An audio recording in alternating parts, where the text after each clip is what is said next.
Welcome back. Welcome back, everyone. I'm excited to have y'all back. And we're going to be covering one of these amazing topics next. My dear friend, Jaclyn Mayes-Avila, is going to be talking about hiring people and the stuff you will not believe.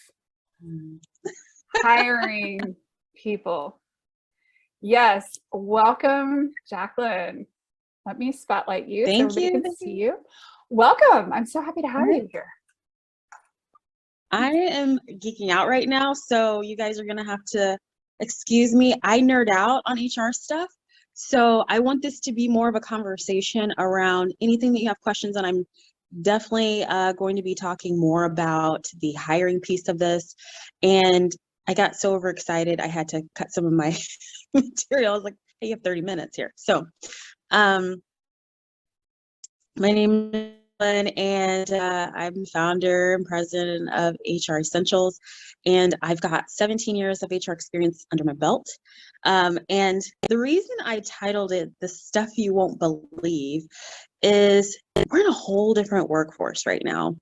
And for those of you that have been watching the news, and maybe you're on social media, I don't know how many of you guys are on TikTok. Raise your hand. I'd love to see show of hands here on Zoom.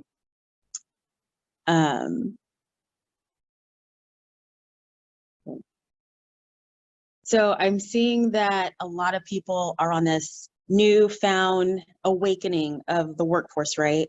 And if any of you are hiring right now, which I'm hoping that some of you guys are, so I can give you a lot of tips. And I'm probably aging myself when I get ready to say what I'm getting ready to say, but do you guys remember the methodology of you leave work at work and you leave your personal life at home? How many of you guys remember that? Because that's no longer the case anymore, right? So we are in the world of overshare. TikTok, watch videos, but not yourself. Okay. I don't know if you're coming across a lot of different there's a lot of career coaches out there. There's a lot of HR coaches. There's a lot of, mentors and stuff that are out there. Oh, for sure, Kelly, no filters at all. And it's cringe, but it's also kind of like very entertaining. So I tell you these anecdotes because I'm going to help you get through some of these things that are very cringe, especially if you're sitting on the other side of the table. So I've interviewed people who have told me, health and wellness coach. Okay, so I'm curious to see what type of individuals you might be hiring for in your business. So very interesting. So I love when I'm talking to a candidate and they say something like, and these are all true stories. One of the true stories I've had is, well, I can work at this time, but I have to make sure that I'm off by 6 o'clock because that's my drinking time. Show of hands, anybody? Anybody? And it was at that time that I needed to ask the question, are you able to perform the essential functions of your job if we extend an offer to you? Because I'm kind of starting to get the feels that maybe there might be a problem. Now, depending where you're at, and I'm going to say specifically the United States, we have the ADAA, which is the Americans Disability Amendment Act. And what that does is it protects employees with disabilities, and that might be considered a disability from them. So you have to be very careful about how you address these certain situations. I want you guys to ask me questions as they come up for you, because I want to make sure that this is somewhat interactive. There's a lot of stuff out there. There's a lot of situations out there, but I want to make sure that I'm answering your questions. So I've also had someone tell me that they're really just wanting to just work for themselves so that they are making additional money because they're a sugar baby. No lie. And if you don't know what a sugar baby is, I'll let you Google that. But I've had multiple situations where I'm interviewing people and they will tell you the God honest truth about their life. So it's very hard to separate their work and their personal life. So there's a ton of components that I could go over in hiring strategies and what that looks like, but I'm going to just go over two because we have less than half an hour to go over these things. So two things I want you to write down. One is position and job creation. That's your first one. Number one, I'll say it again, position and job creation. You see me looking over here to my right or left, depending on how your view is set up. I'm just looking at my notes. And then two is recruitment. I really wanted to go into onboarding, but we just don't have enough time for that. That's in the next summit. That's my job. I work for the state of Virginia, working with people with disabilities looking for employment. Yes, I also work with affinity groups and employment groups like yourself who are looking to place different people different places. One time I would hire somebody for a live events to assist with check-in. Okay, so maybe something temporary or contract.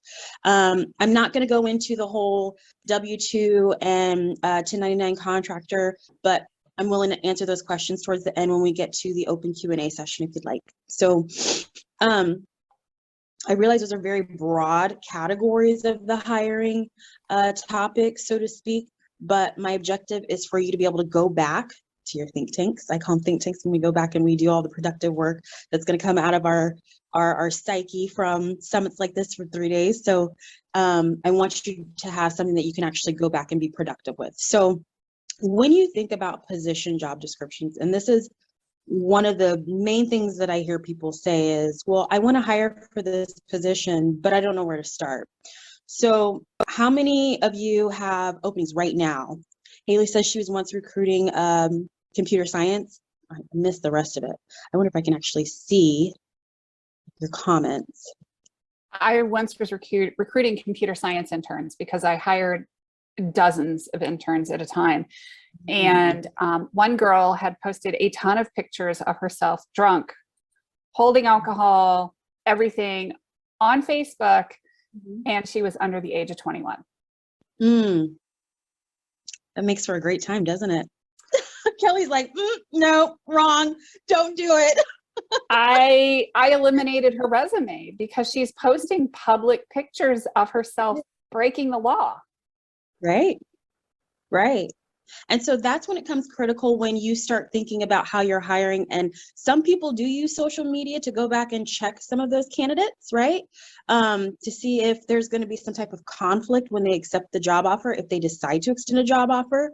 So those are one of those, I would say gray, but sometimes it's necessary depending on the job. But people struggle to put together the perfect job description. All your needs, all your wants, all your requirements, all your desires. Do they have the right experience? Do they have the right tools? All those different things. So star thought, and I want you to put this just to the side if you're taking notes. How many of you have government contracts? Does anybody have government contracts on here? I'm just going to scroll through, see if I see anybody's head nodding yes or no or whatnot. Okay. So if you do, and I didn't catch your nod, this will be very important to you as you write your job description. So one, it has to be very, very basic minimum information. And you're like, well, but there's a gazillion things that I need on that job description. The reason why is depending on the amount of dollars that you're awarded, how many employees you have, you will be audited by various agencies in Department of Labor or EEOC, wage and hour, all of those. Veterans, depending what type of money you're accepting from them, where you will have to submit reports and you'll be audited, and then you will either be tasked with fixing what needs to be changed, etc. Now, that could be everything from gender, that could be race, that could be disability, that could be veteran status, compensation. So there's multitudes of different things that they're going to be looking for. Again, that's just for people who have government contracts and accepting government money. Now, when you think about when you're ready to hire, I would also echo the same things. You want minimum information, because if you decide to hire somebody that doesn't meet all the requirements that you set, you are setting yourself up for negligent hiring practices. Now, I'm not an employment attorney. I only play one Monday through Friday, okay? Just joking, I'm not an attorney. But I single that out to you because you have to know that there are certain requirements that you have to have. So if you choose candidate A versus candidate B, and candidate B meets all the requirements, but candidate A doesn't, you're setting yourself up, okay? So what I typically see from people is they have this long list of fluffy information. And I don't know if you guys have ever seen job description where it says, we need a graphics designer ninja. What is that? What exactly is that? What does that mean? And there's a lot of flowery language, and there's all these things that most people can't pinpoint. It sounds fun. Their intent is to sound fun and an open culture, an open environment, somewhere where you can hopefully be productive, but it doesn't really give someone a specific scope of work and what they're going to be responsible for. So, for example, what I see on some of these job descriptions out there, I see lists of every creator tool, 15 years of experience, must have a certification, a master's degree, be able to tap dance and sing on cue, and we also need you to be doing some sales. And then they also want to pay maybe $40,000 a year. It doesn't work. It doesn't work. And we'll talk about where we're at right now in the workforce and just the shift that you've seen. If anybody's watching anything besides the summit this weekend, you've noticed that there is a huge shift in where we are at with workers going back to work, not working, people having all the different situations. And we're going to get into that a little bit later. But keep it simple. Keep it very simple. All right. So here's the big takeaways that you want to make sure that you've noted on your documents, or if you're taking notes on your computer. So when you create your job description, I want you to write 5 primary responsibilities that that individual needs to have. 5. Start there. We're going to make this super simple. When you have those 5 responsibilities, you know that those are the criteria that you're going to evaluate that employee by. Thank you, Haley. Man, you're good. I wonder if she is who she is, right? Now, I know that people are going to say, well, what about the all other duties as assigned that goes at the very bottom? And just FYI, that also has to be related to the position, okay? I love when people say, well, all other duties, well, that's on the job description. Well, yeah, but if they're a graphic designer, I don't expect them to be doing custodian type work. That's not in their job scope. It has to be within their job scope. Depending on the level of experience that you actually need for that position, is it really 15 years or is it 3 years of experience that that person needs? You need to identify what that is. That's number 2. Education. I want you to identify if it's really required or if you're really just looking for that experience. The education is good and I think it's wonderful, but you also have to think about, is there some additional learning or science or methodologies that needed to be taught and studied prior to going into this field and hopefully being successful in that position, okay? If you want somebody with experience in a specific tool that maybe your organization uses, I want you to make sure that you have listed that in the job description. If you don't use the tools, it should not be in there. Only list the tools that that person needs to have experience with. And maybe also list the minimum years of experience they need to have. A great thing that you could do for yourself is add that portfolios will also be requested, as part of the interviewing process. And then the biggest thing that's really kicking a lot of people in the butt right now, salary. Make sure you're transparent with how much you are willing to pay. Now, I know that is very foreign for a lot of different people, but it's where we're at. If you don't want to waste your time, you don't want that candidate's time to be wasted, because you never know if that candidate that maybe it's not the right fit today, you might have an opening for that candidate later down the road. You should always be mining. It's the same thing as your business practices. You may not have an opening or a need now, but you might have one down the road. So make sure that you have that information. What questions do we have so far on job descriptions? I'll give you a minute. Anybody's typing? So does this also apply to part-time, like hiring a virtual assistant and whatnot?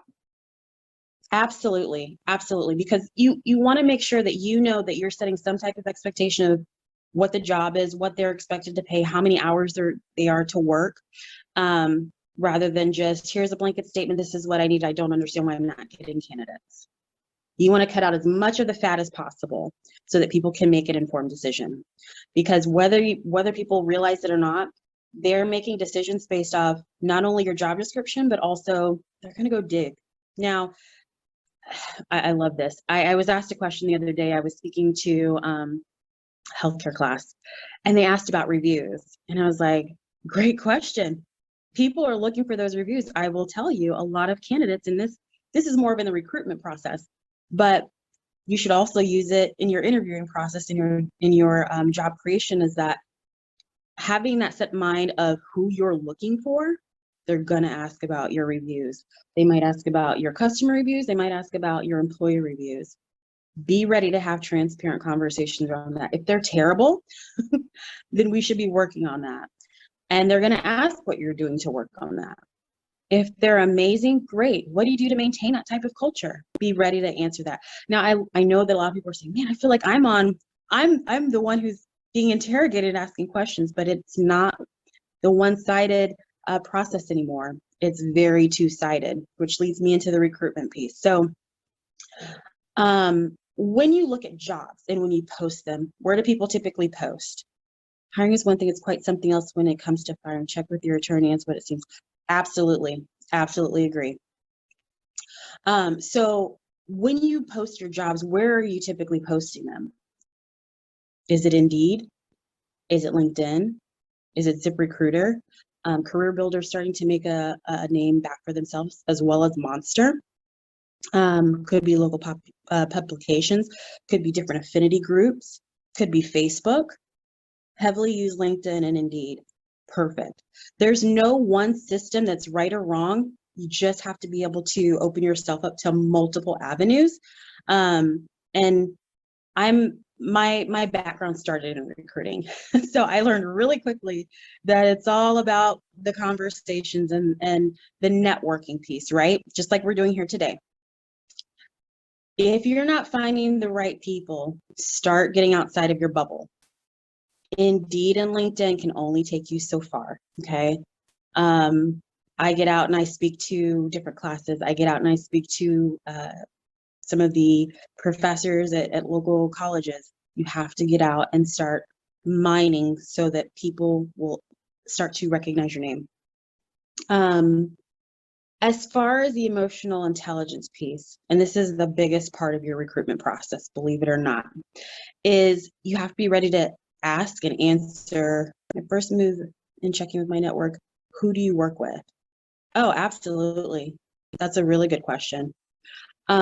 Is be prepared to ask questions that are relevant to the job. Now, there are some companies, and I'll say recruiters, that maybe ask the questions, where do you see yourself 5 years from now? Where do you see yourself 10 years from now? That question doesn't work anymore because most people that are in the workforce, they're truly in the moment right now, today, this is what we know. A year might be stretching it, but 5 to 10, throw it out the window. I want you to throw out pretty much everything you ever learned about the recruiting process and start fresh. You have to start getting to know that person. What are your hobbies? What's most important to you in your next role? Because yes, you're asking a lot of questions about that employee, but typically what you want to do with that, or not employee, but candidate, what you want from that candidate is for them to be free and open and asking questions, being more of themselves so that you can pinpoint different experiences and skills that maybe you didn't think about or that would be really, really good in that position. And then you start to mine additional information for that job description. You're all tying it back, okay? So review the resumes. And I will tell you that even the resume process, it's a tool. There's some people that have some really great resumes and they're one of the best candidates. On the other side, there's also some really good resumes and they could make terrible employees. That all comes from the questioning part of your interview process. Subsequently, there's also some really ugly resumes, terrible resumes that come through, and some of them are the gold nugget that you've been looking for. So what I want you to focus there on is the content of the resume. What are you looking for? Does it meet the needs of what you're trying to hire in the position you're trying to fill?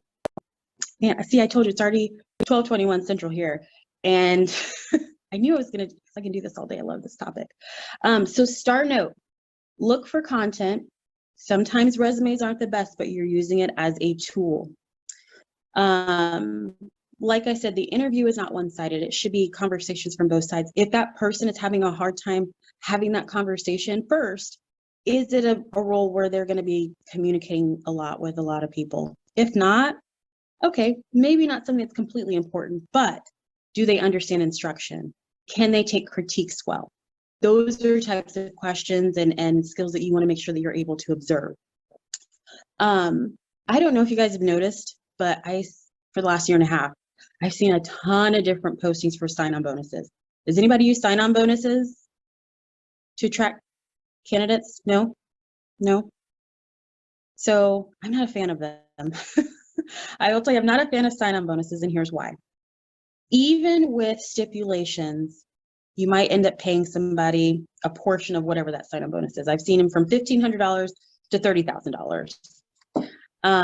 And what typically happens is once people get that first or second installment, peace out, they're gone. School systems have used them. Okay. So usually what happens is, even if it's a contract, I see typically people break them and they leave and they go somewhere else. You might as well just pay people up front what they're looking for based off the market. Let me say that. But sign-on bonuses, my personal belief is they just don't work. They're not something that, it's an attraction. It's not a retention tool. Your retention tool is the visionary behind the whole piece of it, right? People buy into your story. People buy into the impact that they'll have in their job. People buy into, most cases, what they're going to be able to do to be productive. The money is great, but they want to make sure they're effective in doing so. Let me see what I can cut. All right, so once you go through your portion of the interview process and your job creation, make sure that you have the plan, you stick to the plan, and you execute it. Because if you don't, you'll lose. You lose when you don't follow your plan, and you lose when you sit on candidates for more than, and this may not be all of you, but there are some companies that will hold on and sit on a candidate for a month. You don't have that time anymore. You have to make sure that you are following up at least within a week, and you give them a heads up on what the process looks like. So this is our interview process. We go through a phone, or we go through an in-person, and then we make a decision within such and such amount of time, or I'll be following up with you in such and such amount of days. Give them the transparency so they know, because remember, you're competing against probably 5 other companies that you have no clue about. And then there's also that secret company that just grabs them from underneath. I won't even go into the ghosting because that's a whole other topic in itself. But you have to be prepared to go through that entire process transparently, open, be very, very strict on what those responsibilities are, and try not to deviate from them. And then that would, of course, create, government agencies are struggling because of the length of time. Absolutely.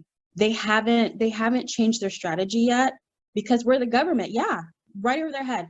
We're the government and people want to work for us. That may be so, however, and probably the best benefits, right? But the problem is people are tired of waiting. That's the revolt we're seeing, right? So once you're able to culminate all of those different things, that starts your onboarding experience. I don't have time to go into that, but that's the next summit. What questions, I want to open it up. What questions do you have for me? Shoot.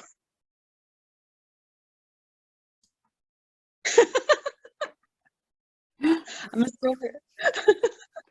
You did say shoot, right? I did. Yeah, this is like really fascinating to me just in general, because one of the things I'd love to know about is like, what kinds of contracts should you have, even like contractors who are working for you, sign?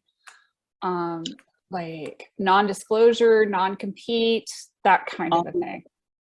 All the above, because your intellectual property, that's your information. And some people, well, let me go back and say this. Again, I'm not an attorney, but you might consult one, is do those non-competes also hold up in different states? So that's also something you need to be aware of and contact your legal counsel.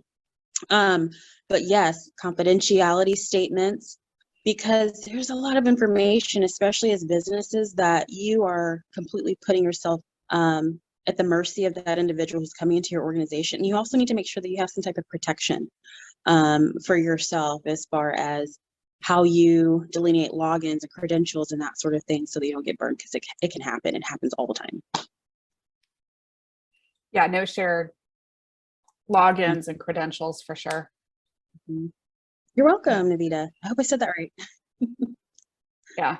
One of the things I see a lot of, it's not just an IT security thing, but if somebody leaves and you have to change a password, and everybody's logging in with the same user ID and password, you've just created a nightmare for everybody. Absolutely. Absolutely. Make sure that even if it's something that everybody uses, change everything. Change the alarm codes if somebody had them. Do all the things to protect yourself. Mm-hmm. Absolutely. Cool. Does anybody else? I'm sorry, Haley, I'm glad you asked that, because I was going to ask about contracts and agreements and things like that when you have, if you have a virtual assistant, or if you make an agreement with someone to help them on a project and you collaborate with someone. I was just curious about that. As far as what contracts to use, or what should be on it? What should be in it? So definitely you want to make sure the scope of services is in it. You want to make sure that pay is in it, how much, and again, this is more contractor, whether they're employee or not. You want to have the specifics of scope put in it. So just like you would use a job description, you would put the same things like what the SLAs are, those service level agreements. If they are a contractor, 1099, for example, when do you expect work to get turned around? What's the communication process? I would have all that outlined in your agreements, because you need to have that transparency between the two of you. So if something doesn't get done, you can say, so you signed this agreement, and this is where we're at. We're actually not doing a good job of meeting the expectations. And then you have that, of course, everybody has a right to terminate the contract. And that's another piece you want to have, is the termination clause in there as well. What about things like enforcing, somebody recording time in a particular system? How much of that can you legally enforce? So from an employee perspective, that's going to be a little bit different because you have typically your time and attendance policies, right? And it's, if you do these things, you're gravy and you're gold.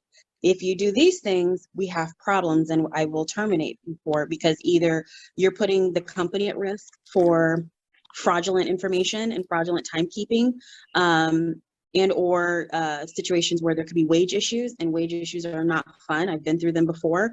Legally can be extremely expensive.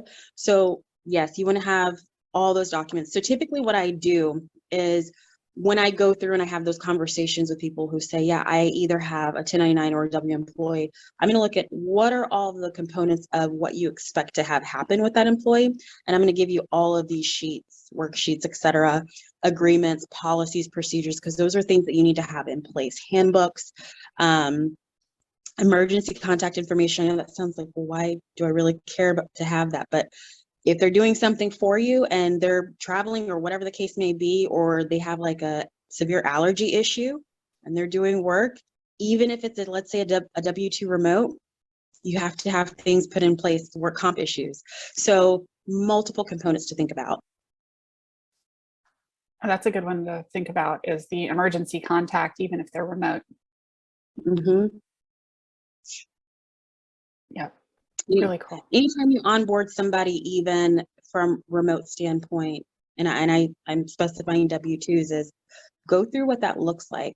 Do we have wires exposed on the floor? Do we have a private area, depending what type of information that you're dealing with? Are you in a position where you can, get up and take breaks frequently, or do you need some type of screen, for your screensavers? I can't remember what they're called, but for your eyes, essentially.